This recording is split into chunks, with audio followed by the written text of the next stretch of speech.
beneath the ochre sun of southern Spain, where olive groves ripple across the hills and whitewashed villages perch like watchtowers over winding rivers, the ruins of a vanished world still breathe beneath layers of dust and silence. Between the walls of old Cordoba, in the half, collapsed courtyards of palaces whose names have faded from the maps, and under the tiled domes of forgotten libraries, a golden court once flourished. A court not merely of marble and mosaics, but of language, of reason, and of luminous thought. This was Al-Andalus, the Islamic kingdom that blossomed across the Iberian Peninsula from the 8th to the 15th century, and for a time it was unlike anything else in Europe. Here, amid jasmine-scented gardens and flowing fountains, scholars once gathered by lamplight to translate Aristotle and Galen, to debate the unity of God and the movement of the stars, and to seek, above all, the light of wisdom wherever it might be found. Al-Andalus was not born in peace. In 711, Berber and Arab forces crossed the Strait of Gibraltar and swept through Visigothic Hispania in a campaign swift and devastating. By 718, they controlled nearly the entire peninsula, but the civilization that followed was not defined solely by conquest. Instead, in the centuries that came after, the rulers of Al-Andalus, emirs, caliphs, viziers, poets, turned their energies towards something more enduring than battlefield victory: the cultivation of knowledge. In cities like Cordoba, Seville, Zaragoza, and later Granada, they raised not just mosques and citadels, but academies and libraries, creating a cultural frontier where Muslim, Christian, and Jewish thinkers could gather, translate, and transform the intellectual heritage of the ancient world. Cordoba was the heart of it all. By the 10th century, under the rule of the Umayyad Caliphate, the city had grown into the largest metropolis in Western Europe. Its population rivaled Constantinople's, its streets were paved and lit, and its libraries, it is said, contained hundreds of thousands of volumes. Caliph Al-Hakam II, who reigned from 961 to 976, personally funded missions to Byzantium and the Eastern Islamic world to collect manuscripts. He established a vast library said to have housed over 400,000 texts, a number some historians now question, but whose ambition cannot be denied. It was in Cordoba that Jewish philosophers such as Hasdai ibn Shaprut rose to prominence as physicians and diplomats, protected by the court and encouraged to write. It was here that the young Averroes, known in Latin as Ibn Rushd, began the commentaries on Aristotle that would pass into the universities of Paris and Padua centuries later, laying the groundwork for scholasticism. What set the courts of Al-Andalus apart was not merely their grandeur or erudition, but their openness. While other parts of Europe struggled through rigid orthodoxy and suspicion of novelty, the courts of Al-Andalus became crossroads. Christian monks came south to learn Arabic, to copy books of medicine and astronomy. Jewish grammarians worked side by side with Muslim jurists to standardize the language of legal thought. There were tensions, to be sure, and periods of persecution. No golden age is ever without its shadows.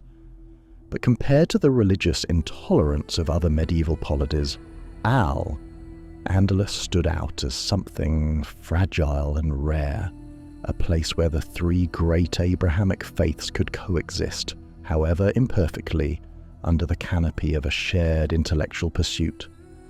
This fragile synthesis reached its apogee in the 12th century. In the palace courts of Seville and Toledo, gatherings of scholars debated questions that would echo far beyond Iberia. They asked whether reason and revelation could be reconciled. They argued about the nature of the soul, the origins of the universe, the ethics of government. It was in these courts that the works of Plato and Aristotle, of Hippocrates and Ptolemy, were translated not just once but often 3 times, first from Greek into Syriac, then from Syriac into Arabic, and finally from Arabic into Latin, passing through Jewish and Christian hands alike.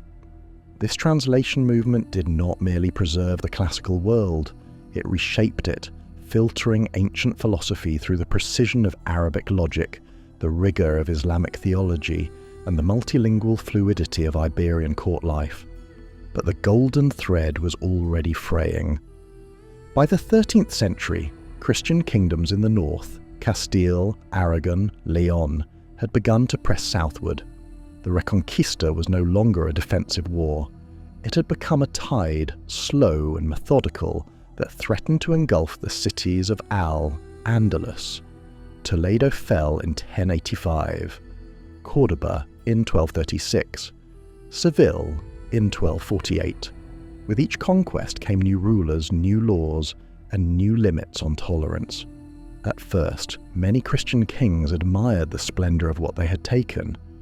Alfonso X of Castile, called the Wise, maintained Arabic as a language of science and welcomed Muslim and Jewish scholars into his court. But the broader arc was clear. The culture of convivencia, of living together, was giving way to a politics of exclusion. In 1492, Granada fell, and with it the last remnant of Muslim rule in Spain. The Alhambra, with its arabesque walls and flowing fountains, passed into Christian hands. At first, its scholars were promised protection, its libraries to be preserved. But these promises did not hold. In the years that followed, the forced conversions of Muslims and Jews accelerated. Synagogues were seized, mosques were stripped of their calligraphy and turned into churches. And in 1499, the libraries of Granada, containing untold thousands of Arabic manuscripts on astronomy, mathematics, medicine, and poetry, were ordered to be burned by the Archbishop of Toledo. The bonfires lasted for days. The memory of 1,000 voices, recorded in ink and preserved for generations, was scattered in ash across the courtyards of the Alhambra. The loss was not only literary. With the collapse of the courts of Al-Andalus came the unravelling of the network that had sustained centuries of intellectual collaboration. Jewish scholars fled to North Africa and the Ottoman Empire. Muslim philosophers vanished into exile or silence. Christian scholars who had once learned Arabic now found themselves isolated, dependent on older Latin texts that lacked the breadth and nuance of the Andalusian corpus. Europe would not fully recover that breadth until the Renaissance, and even then the debt to Al-Andalus was obscured, mistranslated, or denied. Today, fragments of that lost world survive only in traces. A few manuscripts preserved in monasteries and private collections, some of them looted, others saved in defiance of orders. Architectural echoes in the curves of arches, in the geometry of tiling. Words in the Spanish language, algebra, alcazar, azulejo, ghosts of Arabic terms that once carried entire philosophies, and in the names of thinkers, Averroes, Maimonides, Judah Halavi, Ibn Tufayl. Men who walked the corridors of vanished palaces argued under lantern light, wrote words now scattered across centuries.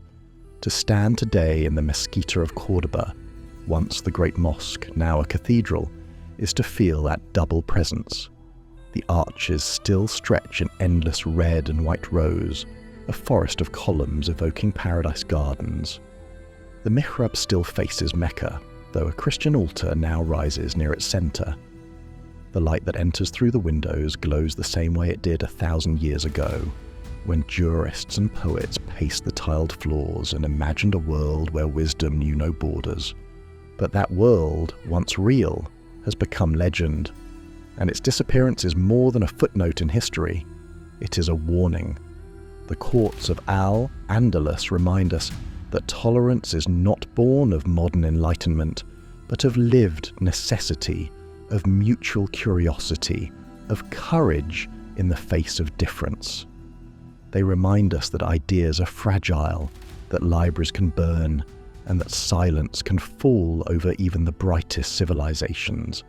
And they remind us, above all, that lost worlds are never truly lost, so long as we remember them, not just as romantic fantasies, but as complex, contradictory human achievements.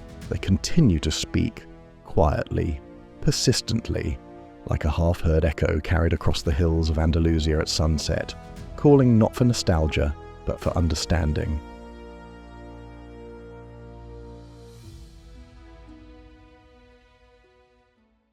By the middle years of the 14th century, Malta had become a stone-bound sentinel adrift in the southern Mediterranean, a place where sea and siege had shaped every contour of its life. Here, at the intersection of Europe and Africa, east and west, a narrow spine of wind-flayed limestone bore the weight of exiles, corsairs, merchants and warrior priests. There were no illusions of peace in Malta, only wind, salt, and the constant smell of gunpowder baked into the masonry.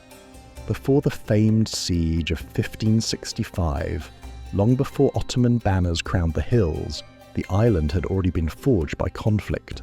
Its transformation into a crucible of faith and violence began not in a single battle, but in the long, grinding tension of the early 14th century, when Christian and Muslim powers fought not for empires, but for survival.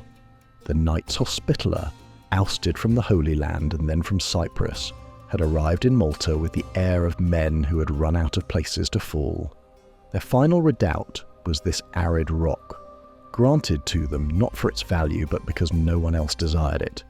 It had little arable land, no fresh water in abundance, and few natural harbours. But its position, wedged between Sicily and the North African coast, made it strategically indispensable. The knights set about carving their purpose into the island's bones. Fortifications rose not as monuments but as statements of resolve. The bastions of Birgu, the watchtowers along the coast, the narrow, easily barricaded alleys of Medina. They were not meant to impress, they were meant to endure. Malta's medieval years were defined by siege not as event, but as condition.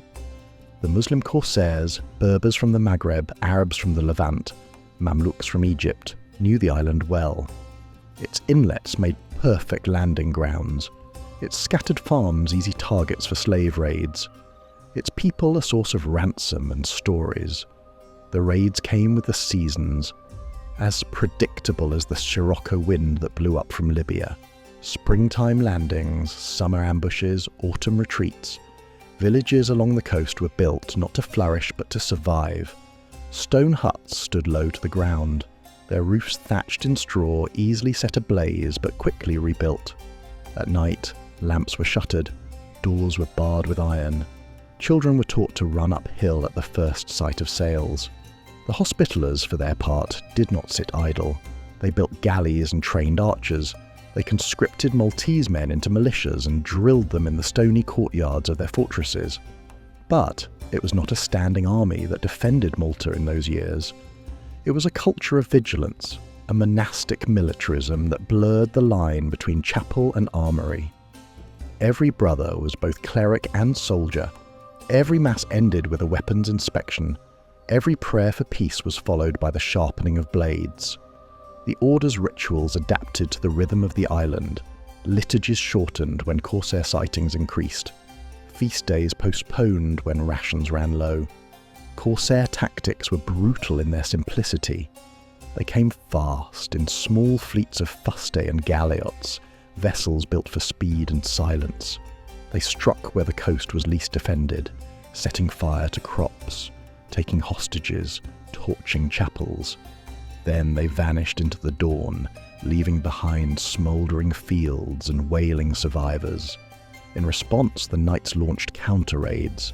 They sailed to Jerba and Tripoli, burned North African ports and returned with their own captives. Prisoners were paraded through the streets of Birgu, some ransomed, others consigned to the galleys as oarsmen. It was a brutal equilibrium, a dance of reprisal and retribution that defined a generation. In time, Malta became less an island and more a fortress at sea. Its churches bristled with arrow slits, its monks trained like infantry, its people, hardened by isolation and siege, developed a communal identity that knew no neutrality. You were Hospitaller, or you were prey. The island's transformation was not only martial, it was spiritual. The knights believed they were fighting a cosmic war, a struggle not merely against corsairs but against the infidel, against chaos itself. Their documents were laced with biblical language. Their maps bore crosses not just for orientation, but for sanctification. Every stone laid in Malta's walls was a prayer in limestone, a vow of permanence against the tide. The local Maltese population, farmers, fishermen, craftsmen, paid a price for this sanctified militarism. Their sons were conscripted, their daughters kept indoors, their labour taxed in both coin and blood. Yet over time, a grim symbiosis developed. The knights needed the Maltese to till the fields, man the signal fires, and repair the walls.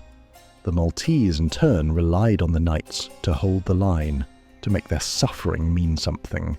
There were heroes, though most of their names are lost. A fisherman who spotted a sail and lit the beacon fire in time. A widow who smuggled water to militia fighters during a siege. A knight who stood his ground on a crumbling wall long enough for reinforcements to arrive. These were not the legends of great battles, but the quiet tales of endurance that kept Malta alive. By the time the Ottomans planned their great assault in 1565, they found not a neglected outpost, but a crucible of defiance honed by generations of smaller wars. The walls they faced were not just of stone, but of memory. Each bastion built on the bones of earlier defenders, each cannon cast in the resolve of a people who had lived with siege as a condition of life. The famed Great Siege would make Malta famous, but it was the forgotten sieges, the annual raids, the seasonal terror, the constant readiness that had made Malta ready. And so the island endured, not because of any single act of valour, but because it had been preparing for that siege for over 200 years. Long before the Ottomans came with their banners and drums, Malta had already chosen its identity, a sanctuary of stone, a monastery with walls, a people who prayed with swords in their hands and watched the horizon with eyes that remembered everything.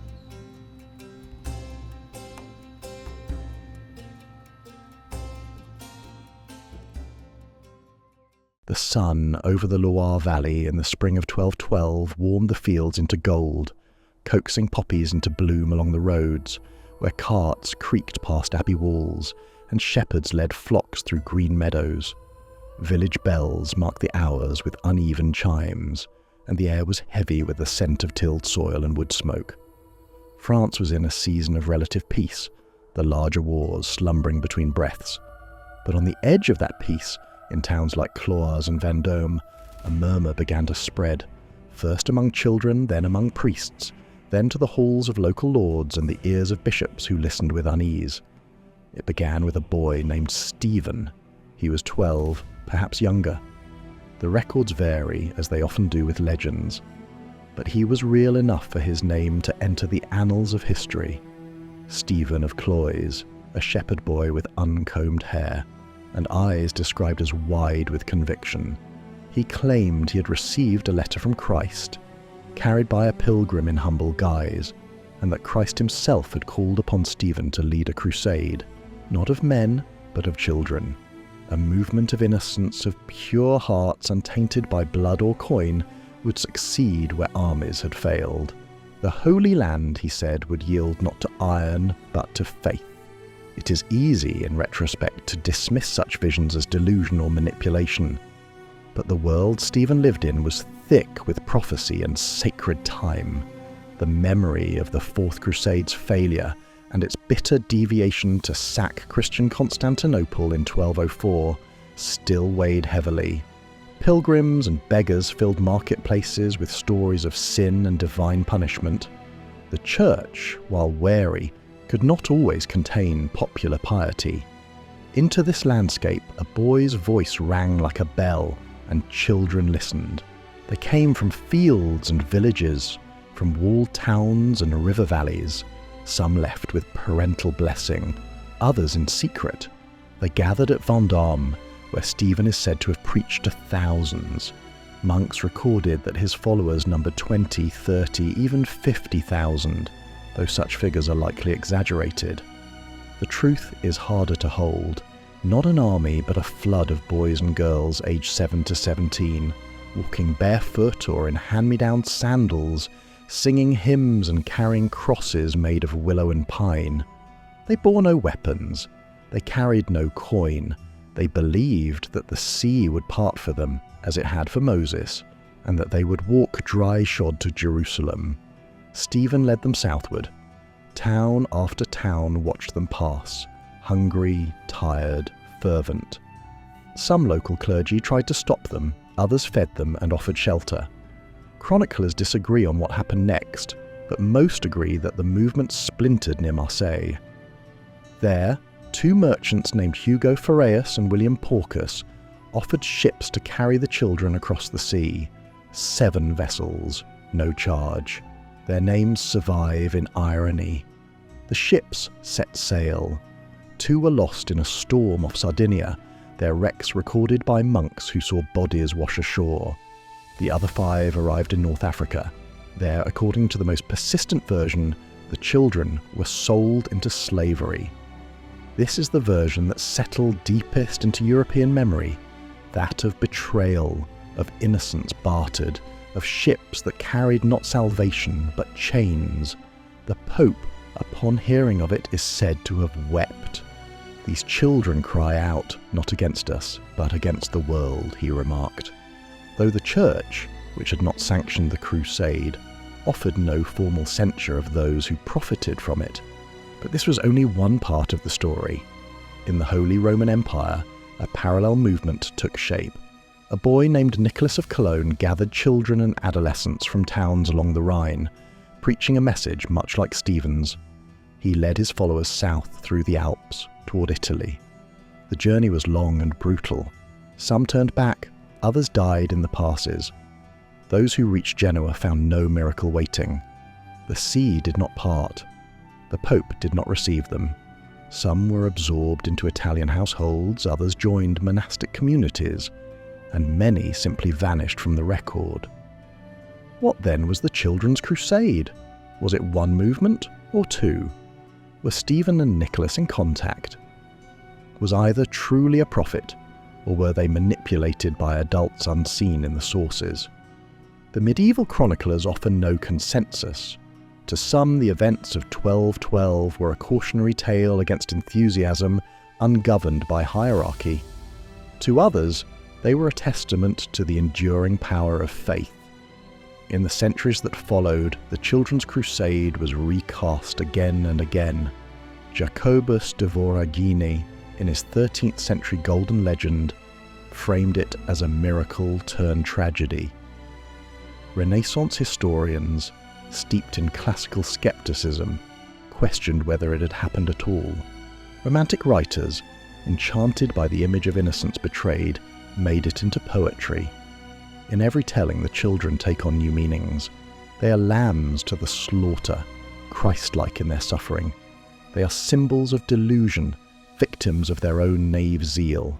They are scapegoats for adult failures or saints misunderstood. Modern historians have scoured the scant records, the letters of abbots, fragments of legal testimony, tax rolls, and town chronicles. The most likely picture is a mass migration of poor adolescents and itinerant youths caught up in a wave of eschatological fervour and the example of the adult crusades. Some were runaway serfs, others displaced by war or famine. Many sought not Jerusalem, but simply escape. Their numbers were swelled by rumour, their paths twisted by terrain and chance. And yet, even if no organised crusade of children occurred exactly as legend claims, the legend itself endured because it said something true about the age that bore it. Europe in the early 13th century was a world suffused with the sacred. Every plague, every eclipse, every failed harvest was a sign. In such a world, the line between miracle and madness was thin, and when children took up the cross, they did so not in defiance of the era's logic, but as its fullest expression. The image of the Children's Crusade is haunting, precisely because it defies resolution. There are no victorious armies, no reclaimed cities, no heroic deaths in battle, only absence. children who walked away from villages and never returned, ships that vanished over the horizon, names lost in the silence of archives, and in that silence a shadow remains. In Cloy, there is no monument to Stephen. In Cologne, the streets remember Nicholas only in footnotes. The Children's Crusade, if it ever truly existed as a coherent movement, left no bones in the catacombs, no relics for pilgrims to venerate, but its memory lingers, like a bell rung in fog.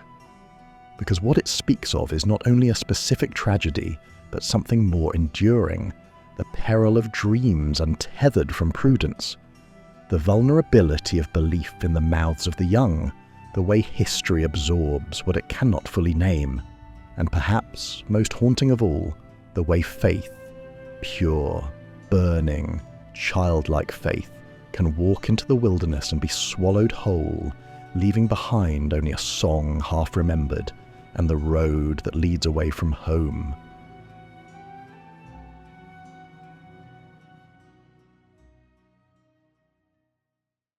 The last October moon of 1307 hung low over the Bay of Biscay, bleeding silver light across the surf as it slipped over the piers of La Rochelle. The tide had turned sometime after midnight, pulling away from the stone harbour in a slow, deliberate sigh. Fishing vessels bobbed in the cold shallows, hulls groaning against the damp rope. But further down, past the wharf lights and the empty salt warehouses, the docks that should have held the great fleet of the poor fellow soldiers of Christ and of the Temple of Solomon, known simply as the Knights Templar, lay curiously bare. The towers of the city loomed behind them, half lit by torchlight, the silhouettes of watchmen drifting along the crenellations. But where dozens of ships had once clustered in rows, with sails furled and Templar banners rippling in the sea wind, now there was only absence. No one saw them leave. No records remain of their departure. No receipts, no decrees, no charted destination. The fleet, built over decades, maintained with the precision of a maritime army, and funded by one of the wealthiest institutions in Christendom, simply vanished. It had not always been this way. La Rochelle had once swarmed with the white-cloaked brethren, knights and sergeants alike, their commanderies spread through the surrounding countryside, their ships second in reputation only to the Genoese. Templar vessels were swift, narrow of beam, reinforced against corsairs and storm alike. They had ferried pilgrims to the Levant, carried papal treasure across the sea, and escorted crusader princes on waves of hope and steel. They were not merchantmen, though they carried goods. They were not warships, though they bore arms. They were, like the men who built them, a paradox: monks who killed, bankers who prayed, builders of fortresses and diggers of wells, sworn to chastity and bound by silence, yet feared across kingdoms. And then, in a single stroke of ink and iron, they became fugitives. The warrant came from King Philip IV of France, Philip the Fair, as his flatterers called him, though fairness did not dwell long in his policies. On October 13th, 1307, a day chosen not for its omen but its efficiency, Templar knights across the realm were arrested at dawn. Doors were broken in Paris, gates thrown open in Poitiers and Limoges. In castles and preceptories, in barns and treasuries, men in white mantles were seized under charges that ranged from heresy to idolatry to sodomy.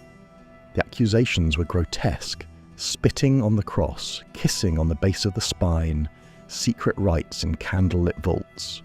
To the common folk, who had watched the knights ride with holy fury in the east and walk with silent confidence in the west, it seemed impossible. But Philip had long nursed grievance and envy.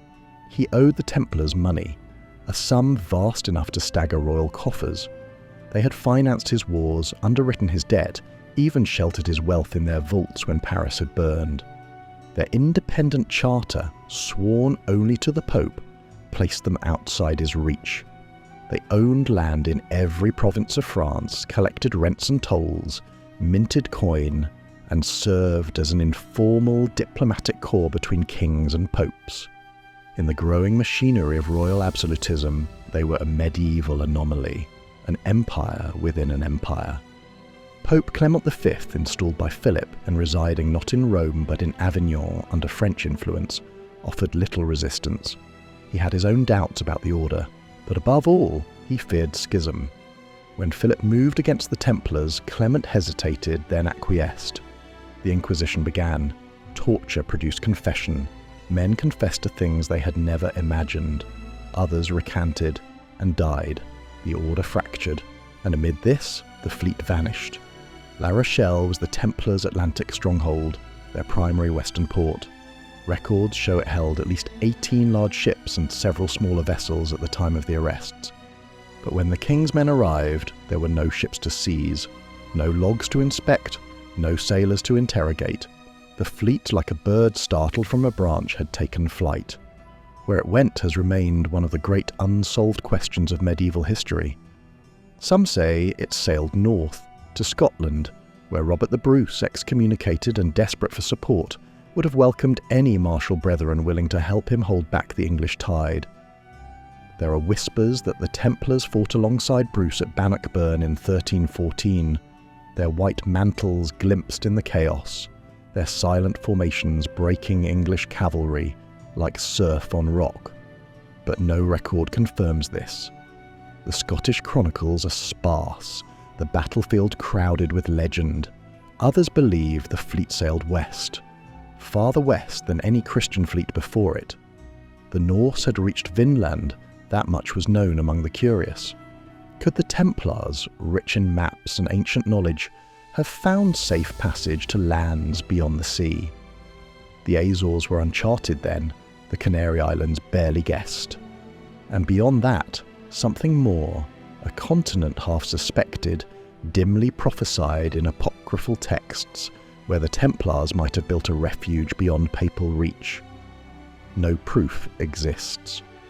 But the maps of later centuries sometimes show strange ports labelled Templar Haven, and accounts from early explorers contain odd references to stone towers inland, built by men whose language was neither Latin nor Indian. Some hold that the fleet never left Europe at all, that it scattered into the ports of Portugal, where King Denis refused to prosecute the order and simply rechartered it as the Order of Christ, or that the ships were hidden in Venetian lagoons, absorbed into the maritime life of the Republic, or that they became ghost ships, sailing the coasts of Brittany, hiding in coves and bays, their crews living as smugglers and secret carriers, their banners burned, their prayers whispered in holds, and some say the fleet never carried men at all, but treasure. That the gold of the Templars, the accumulated wealth of 2 centuries of banking, tribute and donation, was spirited away under sail and hidden somewhere beyond recovery. That beneath Rosslyn Chapel, or under the stones of Tomar in Portugal, or deep within the Pyrenees, the treasure still rests. Not only gold, but documents, scrolls from the Temple of Solomon, the secrets of the Holy Grail, perhaps even bones. Yet amid these theories, the known facts are few. The order's arrest was coordinated and brutal. Many knights were taken by surprise, but the warning signs were visible to those who watched. Philip had expelled the Jews in 1306 and seized their property. He had quarrelled with the Pope before replacing him with one more pliable. He had arrested the Bishop of Pamiers for challenging his taxes. The king was hungry for wealth and intolerant of rivals. The Grand Master, Jacques de Molay, had been summoned to France months before the arrest. Those left in La Rochelle were not fools. They had ships, and they had time. Some historians believe the disappearance of the fleet was a preemptive act, a planned exodus in response to rising danger. The Templars were organised, disciplined, and adept at logistics. Their chain of command extended across Europe. If orders were sent from the Grand Master or from local commanderies, the fleet could have sailed in a single night, its course plotted with care, its destination known only to a few. Once at sea, the ships would have had the wind at their back and months of provisions. Pursuit was unlikely. Few ships in France could match them, and so the trail ends in fog. The Templars who remained were tortured, tried, and burned. De Molay himself was held in prison for 7 years before being led to a pyre on the Île de la Cité in 1314. As flames rose around him, he is said to have cried out that Philip and Clement would meet him before God within the year. Both were dead within months. The order was dissolved by papal decree. Its lands were given to the Knights Hospitaller, its assets scattered, its members absorbed or banished. But the fleet remained unclaimed. No ship was found, no ledger balanced. The silence became legend. Over the centuries, the disappearance of the fleet has been folded into a tapestry of myth. The Templars became ghosts in the collective imagination, keepers of forbidden knowledge, custodians of lost truths. In the Enlightenment, secret societies traced their lineages to the vanished order. In the Romantic era, poets and painters summoned their images in shadowed halls and stormlit battles. In the 20th century, the myths twisted further. The Templars as seekers of the Grail, allies of Masons, the stewards of ancient alien wisdom, the hidden masters behind world events. But beneath the fable lies the raw outline of a historical truth, a military monastic order, betrayed by the king it once served, aware of the net closing around it, took to the sea in silence, and was never seen again. What they carried, what they sought, remains unknown. Perhaps only their freedom, perhaps more. Perhaps in the end it was not what they brought with them that mattered, but what they left behind. The idea of something vanished, powerful, and unfinished. For as long as the Templar fleet remains unfound, the story remains open, and that is power enough.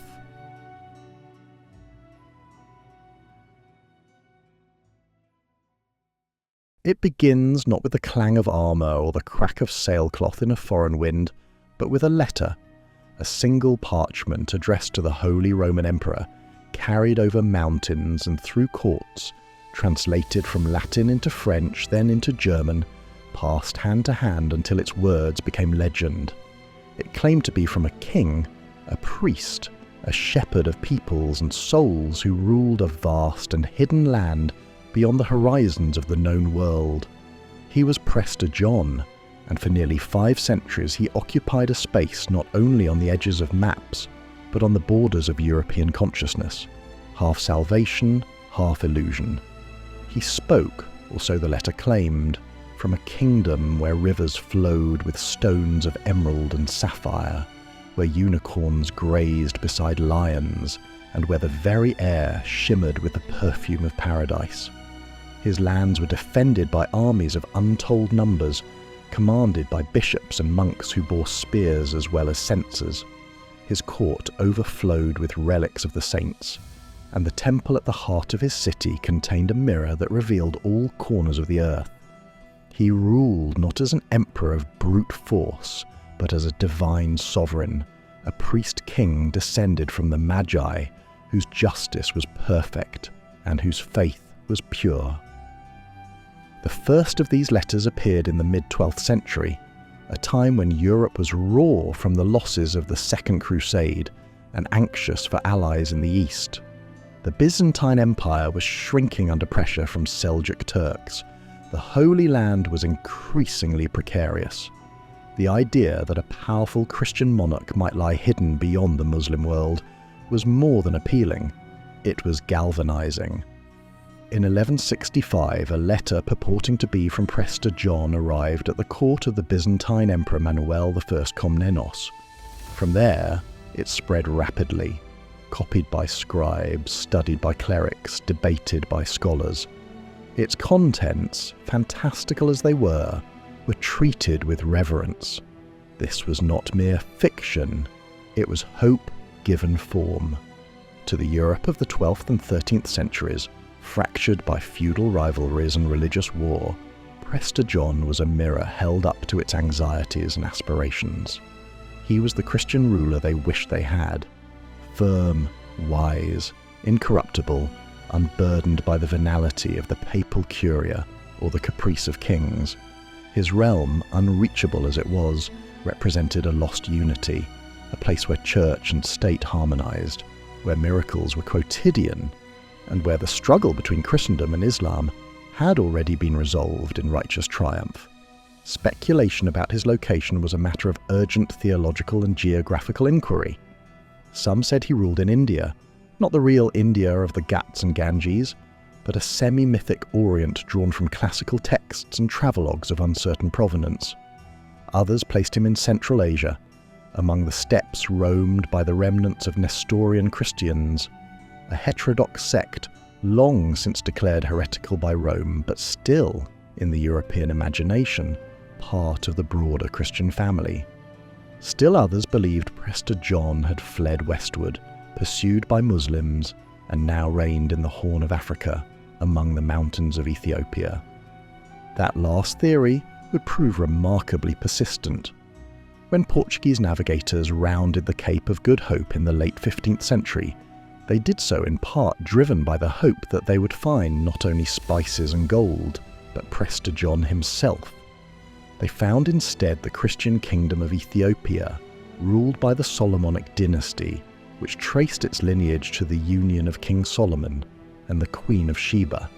Here was a Christian polity, ancient and devout, surrounded by Islamic powers and open to diplomacy with Europe. To many it seemed the search was over, but the reality was less satisfying than the myth. Ethiopian Christianity, with its Jewish influences and unfamiliar rites, seemed alien to European sensibilities. Its priests wore turbans, its churches were carved into rock, and its scriptures included apocryphal books long since expunged from Western canon. The dream of Prester John began to fray, caught between admiration and disillusionment. Ethiopia became an object of interest and intrigue, but the spell of the priest-king was broken. He had not been found, yet the legend endured. In the 13th century, travellers like Marco Polo reported on Christian enclaves in Asia, Nestorians in China, Armenian merchants in Persia, monasteries deep in Mongol territory. These accounts reinvigorated the myth, suggesting that if Prester John did not rule, his descendants or disciples might. When Genghis Khan's empire exploded across Eurasia, some in Europe hoped the Mongols might be allies, Tartars from the east, who could be guided to Christianity through the example of Prester John's realm. Envoys were sent, alliances sought, letters exchanged. The failure of those missions did not destroy the myth, it merely displaced it again. Cartographers drew Prester John's kingdom farther and farther afield, pushing it into the voids of Africa and Asia, beyond the realms of verified geography. The priest-king became a cipher, a placeholder for European longing, for a Christian brotherhood unbroken by schism, for a victory over Islam without crusade, for a world where politics bowed to piety. That longing was not limited to fantasy. Popes dispatched letters, envoys, emissaries. Missionaries braved deserts and mountain passes, believing they might yet find the kingdom of the three Indias. The search for Prester John helped justify expeditions, underwrote the ideology of exploration, and shaped the earliest forms of what would become European colonial imagination. The unknown lands were not merely to be conquered, but to be redeemed, reclaimed for a Christian unity supposedly lost after the fall of Rome and Constantinople. And all of this began with a forgery. There is little doubt now that the original letter of Prester John was apocryphal, likely composed by a European cleric or court scribe, drawing on a melange of biblical motifs, travel literature, and local rumour. Its geography is fantastical, its theology syncretic, its style florid in a way that suggests more literary flourish than eyewitness report. But the identity of the author remains unknown, and perhaps irrelevant. What mattered was not authorship, but reception. the world it conjured took on a reality of its own, strong enough to reshape maps, spur journeys and reframe diplomacy. Over time, the figure of Prester John evolved. He was no longer just a king, but an idea of unity in an age of fragmentation, of purity in an age of corruption, of a Christianity both martial and mystical. His legend intersected with others, the wandering Jews of legend, the lost tribes of Israel, the holy relics hidden in distant lands. He became a node in a network of sacred geography, a coordinate on the map of hope. When the Enlightenment dawned and skepticism hardened, Prester John was quietly relegated to the footnotes of history. He became a curiosity, a case study in medieval credulity. But even then, his name held power. Explorers in the 19th century still referred to the lands of Prester John when speaking of Ethiopia. Scholars of comparative religion traced links between Eastern Christian traditions and the old myth. Novelists and poets reimagined his kingdom, sometimes in Africa, sometimes on other planets. The longing, though sublimated, remained. Today, Prester John occupies that strange space reserved for history's most potent mirages, a place not quite fact, not quite fiction, but enduring. His kingdom, never found, may never have existed, but the hope it represented of a world where power served faith, where justice flowed from wisdom, and where distant brothers in belief waited to be reunited, was real enough to shape centuries. In the dry heat of the Qumran caves, in the mountains of Lalibela, in the margins of medieval maps where dragons once lurked and now only footnotes remain, the shadow of Prester John endures. Not because he lived, but because he was needed. Because in an age of uncertainty, he offered the dream of a different order, not imposed by conquest, but revealed in communion. A kingdom not of this world, and yet endlessly sought within it.